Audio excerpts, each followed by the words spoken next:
नमस्कार, मैं हूं धर्मेंद्र। आप देख रहे हैं ऑनलाइन न्यूज इंडिया। मोदी सरकार की जब जब कोई बुराई करता है, मोदी सरकार के खिलाफ जब जब कोई आवाज उठती है, तो उस आवाज को बदनाम करने का सबसे पहले कोई काम करता है तो वो काम करती है गोदी मीडिया। गोदी मीडिया मोदी सरकार का अब तक का बनाया गया सबसे बेहतरीन नमूना है। मोदी सरकार का अब तक सबसे बढ़िया अगर कोई प्रवक्ता बना है तो वो गोदी मीडिया के एंकर है। गोदी मीडिया के एंकर जिस तरह से मोदी सरकार का बचाव करते हैं, ऐसे तो बीजेपी का कोई नेता नहीं करता। संबित पात्रा तक जो है वो फेल हो जाता है गोदी मीडिया के एंकरों के सामने। किसानों ने जैसे ही अपने प्रदर्शन की शुरुआत की, किसान जैसे ही सड़कों पर उतरे और किसान जैसे ही इस दिल्ली वाली गोदी मीडिया के चपेट में आए, दिल्ली वाली गोदी मीडिया ने किसानों को खालिस्तानी बना दिया और किसानों के बारे में तमाम थ्योरियां लेकर के ये लोग मैदान में आ गए। किसानों को खालिस्तानी बनाया गया, फिर कहा गया कि किसान जो है वो कांग्रेसी हैं और अब केवल किसानों का कनेक्शन पाकिस्तान के साथ जोड़ना बाकी रह गया है। एक दो दिन के अंदर ही गोदी मीडिया किसानों के बीच में और पाकिस्तान के बीच में कोई ना कोई कनेक्शन स्थापित कर देगा और उसके बाद में यह साबित हो जाएगा कि किस तरह से ये जो किसान आए हैं ये पाकिस्तान से ट्रेनिंग लेकर के आए हैं, खालिस्तान बनने की जो है वो ट्रेनिंग लेकर के आए हैं और खालिस्तान यहां पर बनाना चाहते हैं। आज तक के पत्रकार और रिपब्लिक भारत के पत्रकार की लोगों ने धुनाई कर दी, ऐसी धुनाई कर दी कि उनको वहां से भागना पड़ा। दोनों की वीडियो हम आपको दिखाएंगे, पहले आज तक की वीडियो दिखाएंगे और उसके बाद में आपको वीडियो दिखाएंगे रिपब्लिक भारत की। इनको किसानों को खालिस्तानी बताया जा रहा था, इसीलिए किसानों ने आज तक के पत्रकार को पकड़ लिया और पत्रकार को पकड़ने के बाद में कहा कि आप बताइए कि कहां है खालिस्तानी। आप दिन रात टीवी पर बैठ करके हमको खालिस्तानी घोषित करते हैं, आप बताइए कि खालिस्तानी कहां है। किस तरह से जो है वो आज तक के पत्रकार को पकड़ा और उसकी किस तरह से जम करके फिर धुनाई कर दी, उसको वहां से भागना पड़ा। आप खुद से देखिए।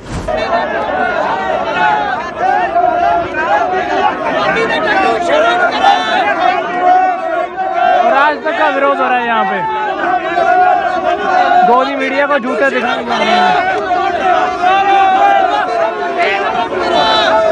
गोदी मीडिया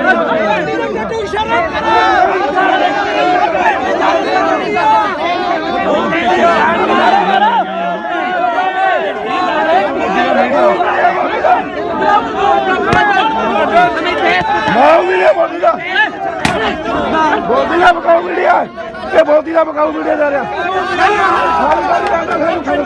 उस दिन से दर्द कितने सी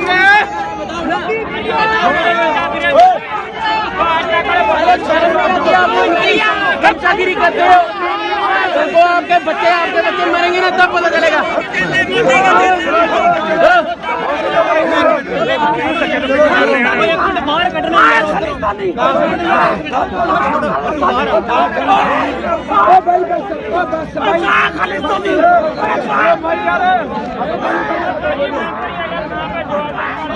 करीब 60 दिनों से किसानों का पूरी तरह से अहिंसा के रास्ते पर प्रदर्शन चल रहा है। कहीं पर कोई हल्ला गुल्ला नहीं, कहीं पर कोई तोड़फोड़ नहीं, लेकिन उसके बावजूद इन किसानों को खालिस्तान का मोहरा बताया जा रहा है। टीवी 9 भारतवर्ष का स्क्रीनशॉट आप देखिए।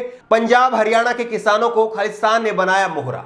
किस तरह से इन्होंने अपनी अदालत के अंदर जो है वो किसानों को खालिस्तान का मोहरा साबित कर दिया, जैसे कि तमाम सबूत जो है उनके पास में है। और उसके बाद में गोदी मीडिया ये तय करती है कि किसान जो है वो खालिस्तान के मोहरे हैं, ये बता दिया जाता है। अर्नब गोस्वामी के चैनल रिपब्लिक भारत के पत्रकारों की क्या हालत हुई है वो भी आप देखिए। अर्नब गोस्वामी ने जिस तरह से नफरत फैलाई है, जिस तरह का रोजाना जहर उगल जाता है, उसी का नतीजा है कि अर्नब गोस्वामी के पत्रकार जब वहां पर पहुंचे किसानों के बीच में, तो देखिए किसानों ने उनका किस तरह से स्वागत किया।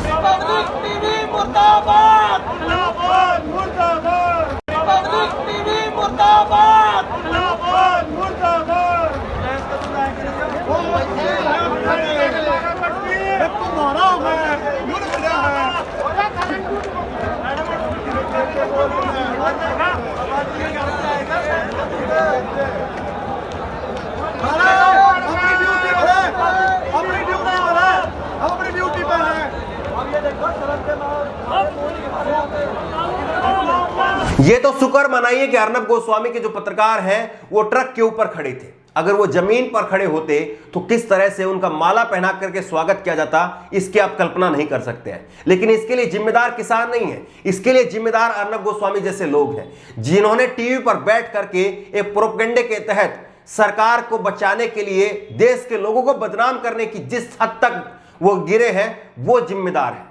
इसीलिए जो है उनके पत्रकारों को आज इस तरह से मुसीबतों का सामना करना पड़ रहा है। हालांकि ऐसा नहीं किया जाना चाहिए। जो पत्रकार होता है, जो फील्ड पर रिपोर्टर जाता है, वो मेहनती भी होते हैं। उनमें से बहुत सारे पत्रकार जो हैं वो मेहनती भी होते हैं। अलग अलग संस्थानों में काम करने के बावजूद जो है वो अपने जमीर के साथ में समझौता नहीं करते। बहुत सारे पत्रकार ऐसे होते हैं। लेकिन असली खेल जो है वो यहां पर स्टूडियो के अंदर होता है। दिल्ली में बैठी, नोएडा में बैठी जो गोदी मीडिया है वो करती है असली खेल, लेकिन उसकी सजा जो है वो ऐसे ऐसे रिपोर्टर्स को भुगतनी पड़ती है। ऐसे ऐसे रिपोर्टर्स को भुगतनी पड़ती है और उसका शिकार जो है ये लोग हो जाते हैं। लेकिन सवाल इन लोगों से पूछा जाना चाहिए कि कब तक लोग जो है, कब तक ये रिपोर्टर अपने मालिकों की इसी तरह से वो गुलामी करते रहेंगे और कब तक जो है वो झेलते रहेंगे। जिस तरह से लगातार इस तरह की वीडियो आ रही है, तमाम ऐसी वीडियो हैं, हम दिखाने लगे तो जो है ये कितने घंटों की वीडियो बना सकते हैं। हमने इससे पहले भी आपको एक वीडियो दिखाई थी कि आज तक की एक रिपोर्टर थी और वो पहुंच गई थी पंजाब के अंदर। पंजाब में उस वक्त में पराली जलाई जा रही थी। तब किसानों ने कहा था कि आप बगैर अनुमति के यहां पर घुसी कैसे। और दूसरा ये बताइए कि पराली जलाने की वीडियो तो आप दिखा रही हैं, लेकिन हम लोग यहां पर बैठे हैं, प्रोटेस्ट कर रहे हैं, आप हमको नहीं दिखा रही है। और इसीलिए वो महिला पत्रकार थी, आज तक की रिपोर्टर थी। एक झलक आप देख लीजिए, अगर आपको याद नहीं है तो छोटी सी एक झलक आपको दिखाते हैं। बना रहे हैं। ਹਾਂਜੀ ਬਾਈ ਜੀ, ਇਹ ਪਿੰਡ ਦੌਣ ਕਲਾਂ, ਇਹ ਅੱਜ ਤੱਕ ਚੈਨਲ ਜਿਹੜਾ ਬਕਾਊ ਚੈਨਲ ਆ ਮੋਦੀ ਦਾ ਖਰੀਦਿਆ ਹੋਇਆ ਚੈਨਲ ਹੈ। ਇਹਨਾਂ ਨੇ ਇੱਕ ਵੀ ਖਬਰ ਅੱਜ ਤੱਕ ਜ਼ਿਮੀਦਾਰਾਂ ਦੀ ਨਹੀਂ ਦਿਖਾਈ ਵੀ ਰੇਲਾਂ ਤੇ ਪਟੜੀਆਂ ਤੇ ਬੈਠੇ ਨੇ, ਸੜਕਾਂ ਤੇ ਬੈਠੇ ਨੇ, ਧਰਨੇ ਲੱਗੇ ਹੋਏ ਨੇ। ਇਹ ਇੱਕ ਜ਼ਿਮੀਦਾਰ ਨੇ ਅਸੀਂ ਅੱਗ ਲਾਈ, ਅਸੀਂ ਲਵਾਈ ਆ, ਅਸੀਂ ਆਪਣੇ ਲੋਕਾਂ ਕੇ ਲਵਾਈ ਜਾਂਦੇ ਆ। ਅਸੀਂ ਉਗਰਾਹਾਂ ਜਥੇਬੰਦੀ ਵੱਲੋਂ ਆਪਣੀ ਜ਼ਿੰਮੇਵਾਰੀ ਅਸੀਂ ਲਵਾਈ ਆ ਇਹ ਅੱਗ। ਜੋ ਪਰਚਾ ਕਰਨਾ ਸਾਡੇ ਤੇ ਹੋਵੇ, ਜਿੰਨਾ ਚਿਰ ਇੱਥੋਂ ਮਾਫੀ ਨਹੀਂ ਮੰਗਦੇ सातों ਅਸੀਂ ਇਹਨਾਂ ਨੂੰ ਜਾਣ ਨਹੀਂ ਦਿੰਦੇ। ਅਸੀਂ ਬੰਨੇ ਹੋਏ ਨੇ ਇੱਥੇ ਬਿਠਾ ਲਏ। नहीं होता कैमरे नहीं परमिशन लेके आना ये सारी वीडियो इस ओर संकेत करते हैं कि अगर गोदी मीडिया ने जागने का काम नहीं किया तो देश की जनता उनको लंबे समय के लिए सुलाने का काम करेगी। एक ट्वीट आपको दिखाते हैं। सुशांत सिन्हा का ये ट्वीट है। इंडिया टीवी में पत्रकार रहे हैं रजत शर्मा के साथ में, और इनका ये ट्वीट आप देख लीजिए। किसान भाइयों को दिल्ली आने की इजाजत मिली, आइए बैठे। मुझे उम्मीद है कि कुदरती बिरयानी पहुंचाने वाले उन तक भी रोटी सब्जी पहुंचाएंगे। बस एक निवेदन है कि खालिस्तान के समर्थन, पाकिस्तान, इमरान को यार और मोदी को मारने के नारे न लगाएं।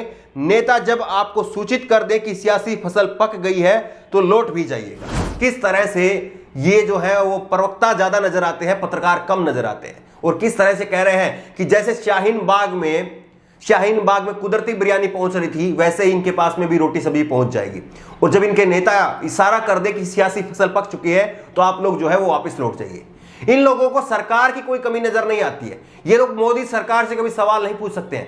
ये लोग बदनाम करेंगे उस हर तबके को, चाहे वो दलित हो, चाहे वो छात्र हो, चाहे वो महिलाएं हो, चाहे वो किसान हो। कोई भी सड़क पर उतरेगा, मोदी सरकार के खिलाफ आवाज उठाएगा, हर किसी को बदनाम करने का काम ये लोग करेंगे, लेकिन सरकार से कभी सवाल नहीं पूछेंगे। और इसीलिए जो है इनके पत्रकारों को दौड़ा दौड़ा करके लोग मारते हैं, जनता मारती है। इस वीडियो को लेकर के, इस खबर को लेकर के आपकी जो भी राय हो नीचे कमेंट बॉक्स में अपनी राय जरूर दें। और इसी तरह की तमाम खबरों के लिए ऑनलाइन न्यूज़ इंडिया को सब्सक्राइब करें। धन्यवाद। इस खबर को अभी लाइक करें, शेयर करें, अभी चैनल को सब्सक्राइब करें और घंटी जरूर दबाएं।